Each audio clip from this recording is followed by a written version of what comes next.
This is KBLULP in Logan. My name is Richard Arlen Blake, and I'd like to welcome you all back to the next episode of Béaloideas, Folklore Now. On this episode, there are a couple of things that I want to discuss, but first, what I'd like to begin with is by reminding everybody about July 20th, and that being the 50th anniversary of Neil Armstrong's walking on the moon. That is a very significant event within human history, and there are so many fascinating things about it, among which, of course, are several conspiracy theories and a bunch of strange ideas people have about Armstrong walking on the moon and whether or not it really happened and everything. But I'm not going to delve into that right now. When I was teaching one of my classes, there was a student who was following along with the conspiracy theories about, what about this? You know, it looks like this flag is kind of blowing in the wind. It's like, well, there is no wind on the moon. How the heck is that happening? Of course, the answer to that is the flag unfurled, and that's how it unfurled. And it stopped there, because if you check photos all around it, you'll notice that flag hasn't moved at all. So just milestones in our history as human beings, the accomplishments that we have done definitely need a shout out here and there when they come along, because we don't always appreciate just how spectacular and significant it was when that particular event happened. And a couple of episodes ago, we talked about folk music, and I gave you 3 examples of songs that were analyzed using what I called a folk dissection, using Wikipedia as a source for that. I also said that there was a 4th song that I would like to talk about, but I didn't have the time, and I would have discussed it last time, but I didn't have the time then either. So today, I felt that I would open the show by playing that song for you and then maybe doing another folk dissection, because this is a song that I really like. So the song is called Loch Lomond, or the Bonnie Banks of Loch Lomond. Bonnie is a Scots word that means beautiful, and I mentioned that in another podcast that I talked about the Scots language. And there are quite a few versions of this song. The first time that I encountered it was on an episode of Looney Tunes, where you have 2 characters who are walking in a direction, and one of them takes a high road, another one takes a low road, and they're singing the most famous lines of the song, "You take the high road and I'll take the low road and I'll be in Scotland before you." And then it cuts off and gets interrupted because there's someone in the imaginary audience who is disruptive and stops them from singing, and then it goes to another scene. Another place that I came across that line was actually on a Tiny Toons segment. Tiny Toons it's just another thing that's put out there by Warner Brothers in the Looney Tunes genre, where Plucky Duck is handed some bagpipes, and he plays these pipes while he's singing the song with the lines, "You take the high road and I'll take the low road," doing so with a kind of fake Scottish accent. How he does that, I have no idea, as he's singing and playing the bagpipes at the same time, doing the "You take the high road and I'll take the low road." You know, I do terrible with Scottish accents as well. It takes a bit of practice, and usually I have to be trying to speak Gaelic in order to bring it out. But those are the 2 places where I came across it first, and I had no idea where that particular song came from until I went looking for it, and then I suddenly found it, and I thought, it's not called "You Take the High Road." It's actually called the Bonnie Banks of Loch Lomond, or Loch Lomond. Bonnie is a Scots word that means beautiful. It's used a lot when it's dealing with scenery or with titles, and so you'll come across the word Bonnie a lot in the Scots language. The version that I'm going to play for you is by Ella Roberts, and that's probably my favorite version. The story behind this song involves the Second Jacobite Rising that took place in 1745, where the supporters of Bonnie Prince Charlie, there's that word Bonnie again, attempting to return the Stuarts back to the throne of England and Scotland. His father, James II of England, who was also King James VII of Scotland, had been ousted by the people who feared that his Catholicism would lead to an attempt to restore Catholicism as the state religion of England and Britain in general. The story here is the Bonnie Prince Charlie is defeated, and a bunch of Scots are captured by the supporters of the Williamite government, by the Protestant government people who definitely don't want anything to do with these people.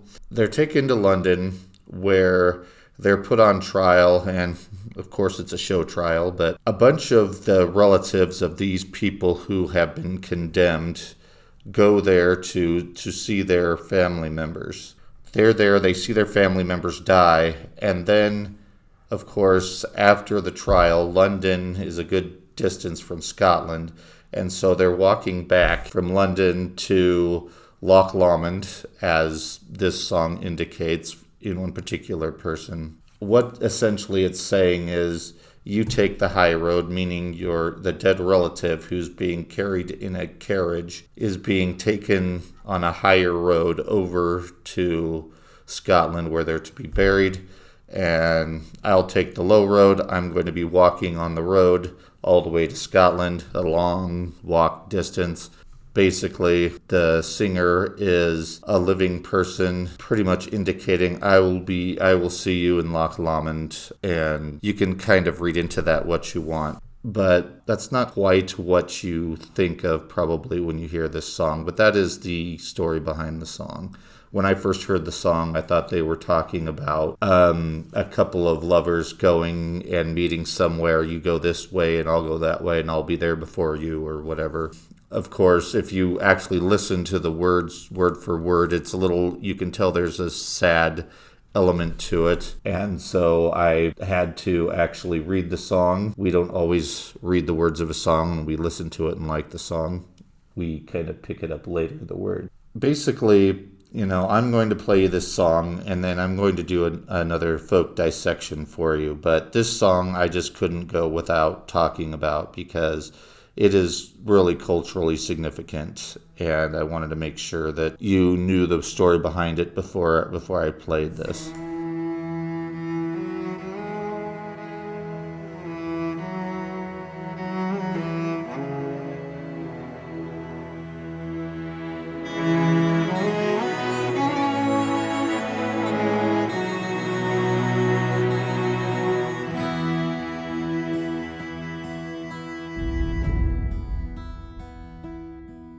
By yon bonny banks and by yon bonny braes, where the sun shines bright on Loch Lomond, where me and my true love will never meet again, on the bonny, bonny banks of Loch Lomond. Oh, you take the high road and I'll take the low, and I'll be in Scotland afore ye. For me and my true love will never meet again, on the bonny, bonny banks of Loch Lomond. 'Twas there that we parted in yon shady glen, on the steep, steep sides of Béaloideas, where in the purple hue the Highland hills we view.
So what did you think of that song? Did the story that I told you line up with what the impression that you get from listening to that song? Sometimes those things, they can be well attuned to get you the right message out of what they're singing about, but other times they doesn't exactly happen that way. You have to have it explained to you.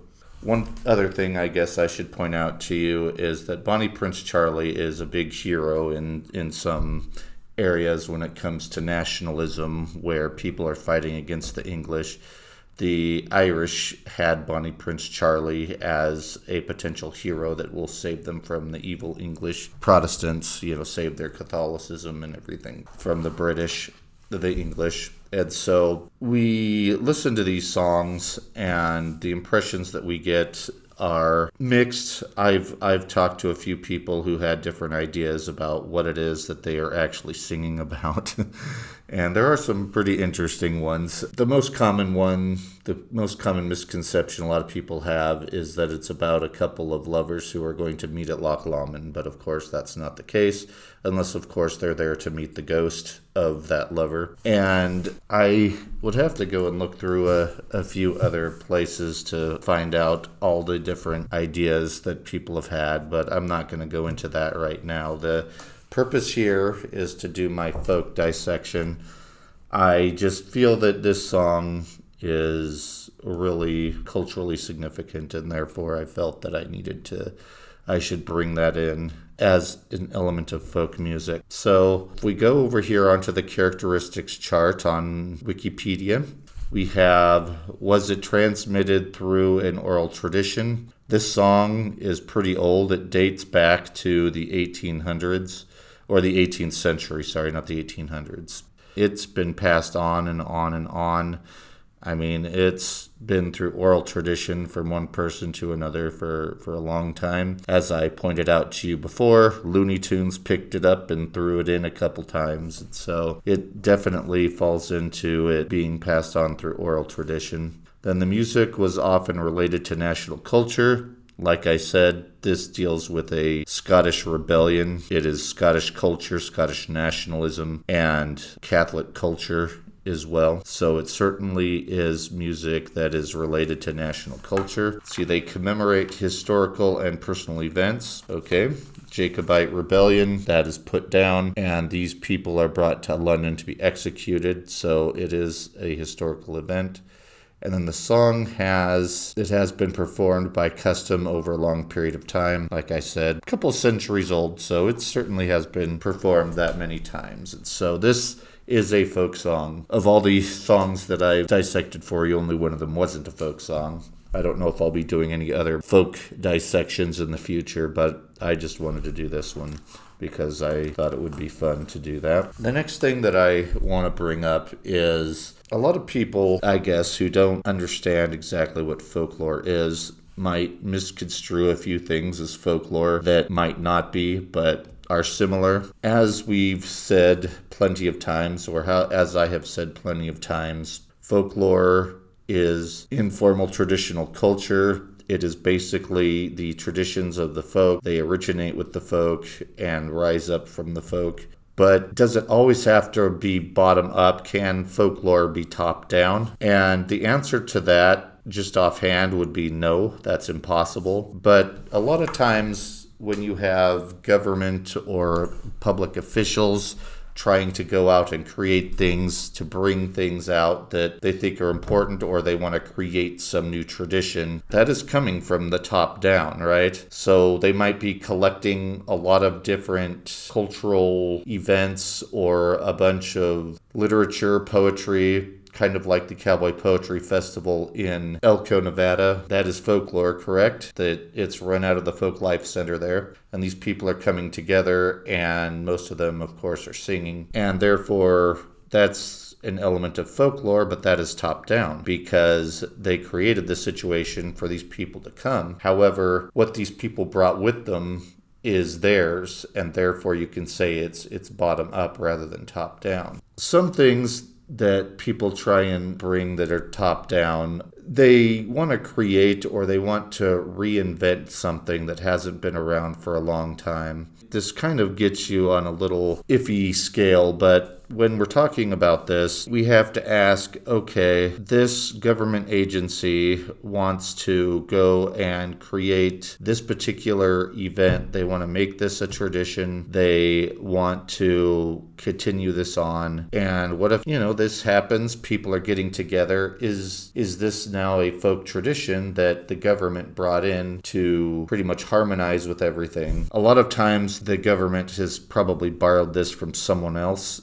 where it was bottom up, and so you could say, well, it's bottom up anyway, but it's not bottom up where this particular cultural event is being performed. There are a lot of Scottish festivals and Irish music festivals, and these agencies, they bring them about. In a lot of places, we have people of Scottish and Irish ancestry. Then we have people who create new things, and they kind of throw them out there, like they create a video game. Someone creates a video game. This is one of those big examples. Someone creates this video game, and it's really popular. All these people love it, and everyone's playing it and doing their own thing with it. Okay, is that folklore? No, because this is something that someone just threw out there and a bunch of people picked it up, but it leads to traditions breaking off of it. What do you call it then when something is kind of cultural?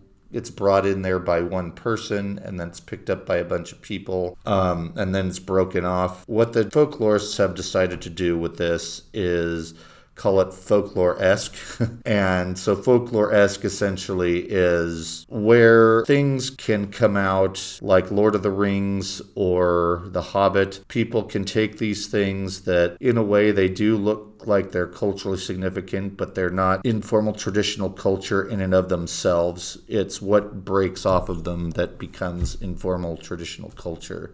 And therefore that is folklore. That is folk tradition.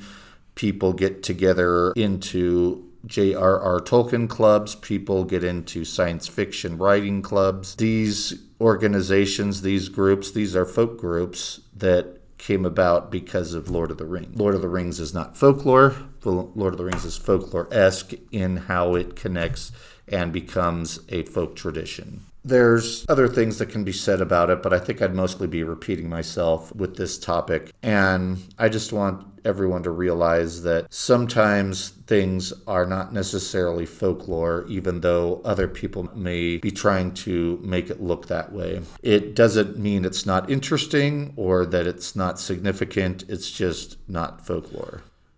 Now that I've talked about the Bonnie Banks of Loch Lomond and about folklore-esque and how traditions may be top-down or bottom-up, I want to go back into an astronomical area.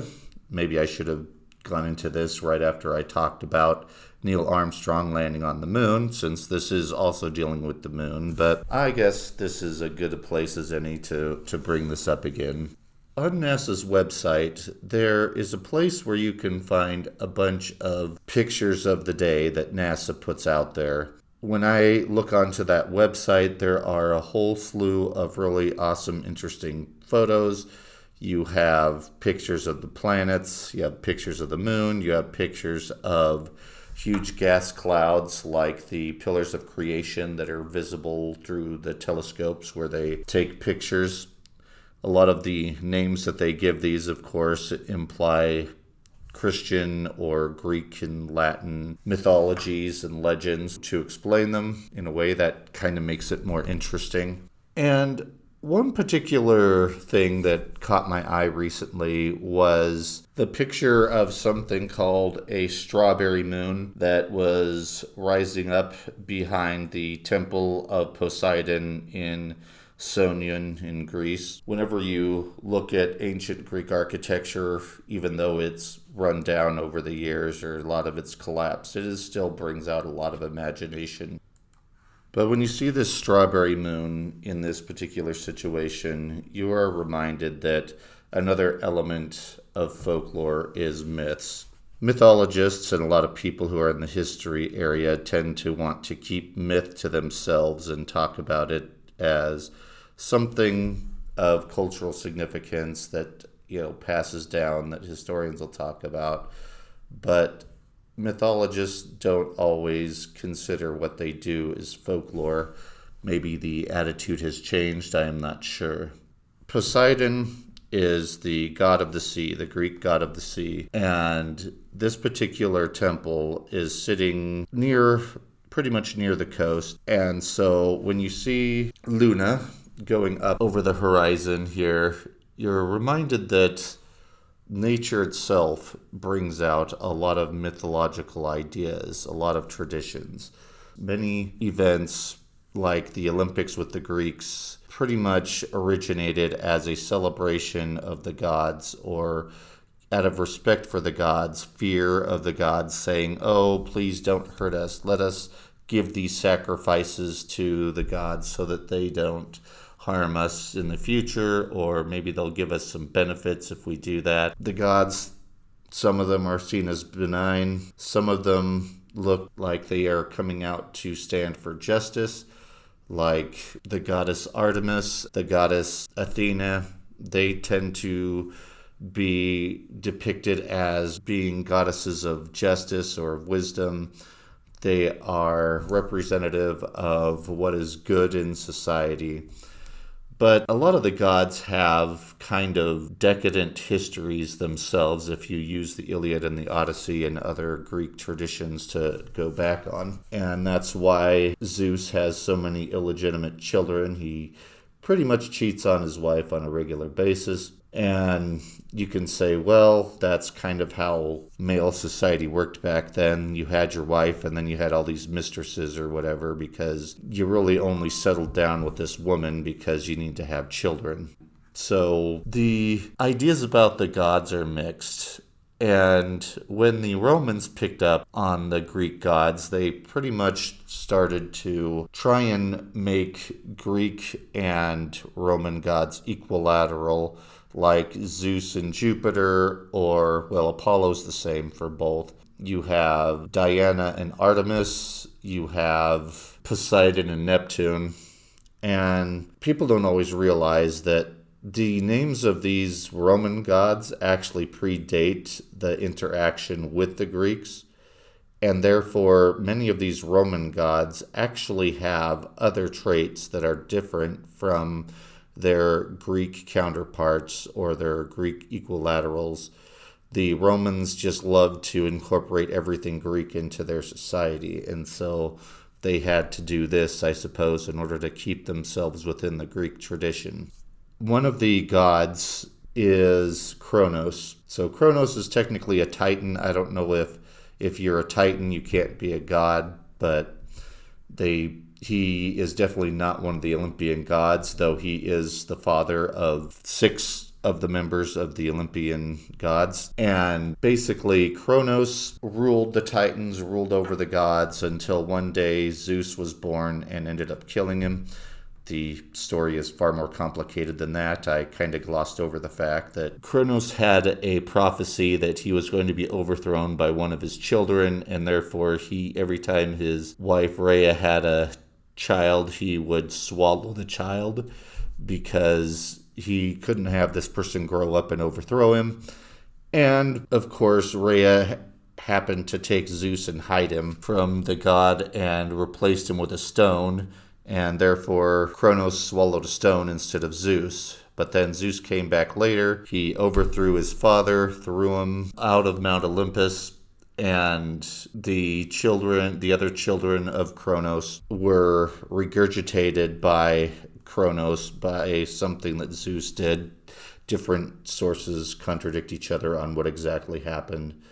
And so Kronos is seen as an evil upstart, kind of not a demon, because the Greeks didn't understand demons in that way, but he was seen as sort of a lowly, unlikable, undesirable entity to be thinking about. Zeus is the one that you call out to. You do not resort to Kronos for anything. The Romans didn't quite see it that way when they incorporated the Greek gods. The Greeks, of course, saw Kronos as the embodiment of time.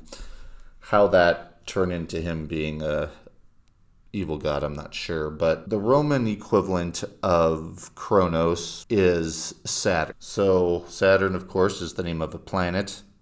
And whenever we name a planet, we always name it after some Greek mythological character and usually give it the Roman name, but not always. The Romans actually celebrated annually an event called the Saturnalia, where pretty much it was an excuse for people to go and party and celebrate and pretty much binge drink and do gambling and things that are a lot of times frowned upon. These were things that are usually frowned upon on normal days, but on this day you can go and do whatever you want.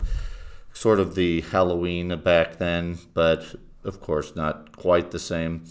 I don't know if people were necessarily doing pranks on people or anything on those days, but I'll have to look into that. But the celebration was on December 17th through the 23rd. In a sense, that was leading kind of through the solstice, through the time of the winter solstice.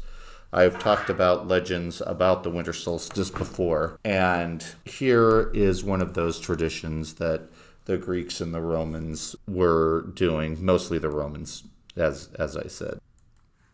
Since this was a time of rebirth, as I said before, with a lot of different things, or where time can alter or reality can shift as the Romans saw it, some of these celebrations had people where they would replace roles, like slaves would be at the banquet table instead of the masters, or people would dress up as lords and you'd have commoners going and taking the place of the elites, while the elites would come and play the parts of commoners. And I have no idea if any really high up people, like governors of provinces, did anything about this. The way that you see it when you're reading Roman history is that you don't hear much about these celebrations and these rites that were performed by the people there. You get the impression that a lot of the people that are higher up just kind of frowned upon all of this. They said, well, let those little peasants do what they want. If it makes them happy, that'll keep them from causing any trouble. But this Saturnalia, it has come down to us in other forms through other cultures as well, just those ideas where society stands on its head, where things get thrown around because of the death of the sun and the rebirth of the sun. As the sun gets higher and higher in the sky, things get back to normal as they saw it. One of the main reasons that I decided to talk about this is there is an interesting trend going on here lately. In the last couple decades, I think there's been a kind of rebellion, for lack of a better term, of a lot of people against what is commonly traditional ideas, traditional norms, whether it's Christianity, Christian faiths, or Jewish faiths. A lot of times, a lot of people are either going agnostic or they are looking back on other ideas or older ideas that people believed in so that they could go and follow the rites of those traditions. The reinvention of the Druids in Britain, where they get together on Stonehenge annually to perform some religious rites there, is one example. But some people I have seen wearing the Ankh, the Egyptian power symbol, and people are praying to Olympian gods, and they're worshiping the Olympian gods like they were real. And it's not up to us to pass judgment on them, but I just found it really interesting that the people are rejecting what there is today, and they're going back to what they see as older and maybe more pure forms of observance. Things to admire, things to worship, or things to pretty much hold in high esteem or to respect. This is kind of similar to the tradition where a lot of people are going to nature in order to find their peace of mind, to find what they're looking for as the meaning of life. And some people are worshipers of nature in Africa, a lot of those traditions of nature spirits has continued on from who knows how when up until today. And so people, of course, today are thinking about going and looking into those ideas. The rebellion against Christian ideas, I think, has to do with disillusionment with how society is going, and they think that modern day people just don't respect the earth the way they should. And I actually came across someone who I don't know if he exactly worships Zeus, but he acts and does research into the sense of modern day ideas, modern day beliefs of Zeus and people that follow Zeus. And he pretty much said that, well, a lot of people, they've kind of replaced a lot of saints and a lot of aspects of the Christian God and made them back into the Greek mythological gods, the Roman gods.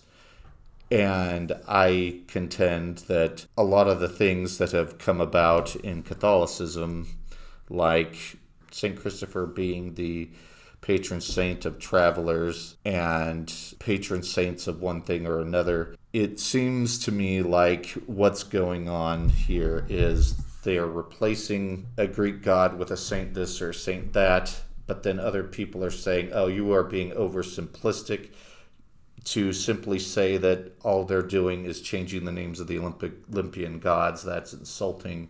And I could understand if they see it that way. We all have our certain beliefs, and when we look at other people's beliefs, we do need to respect them and not look down upon them or necessarily say bad things about them simply because it's not something we believe ourselves.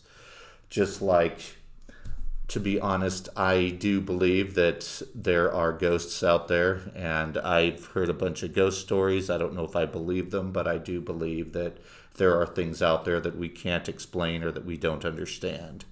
And so when it comes to other people's beliefs, show them respect and don't insult people because they believe in something that you don't. Online, there are places where people talk about the serious research into fairies. People do believe in fairies, and there's serious, direct scientific research being done into that area. And all of this, of course, comes down to say, look, these Christian people who try and dismiss all this as nonsense and ignore it while they go on their merry ways, just because they ignore something, that does not mean that it does not have any relevance. I think that's where I'm going to go with that particular subject. And I do think it's interesting what people are doing now in the names of the Olympian gods and what people think is really important when you worship one of these gods. What is it that you do when you are showing your respect for this god? I might talk about that again some more when I am able to talk to some more of these people who do worship the Olympian gods or who do show their respect for the Olympian gods and why they show such honor to them. I believe that is how I will end this episode. As always, I thank you all for listening to the show. Also, if anyone has any ideas or things that you would like me to talk about, be sure to send me an email at folklorenow33@gmail.com. Hope you have a wonderful day, and I'll see you next time on Béaloideas Folklore Now.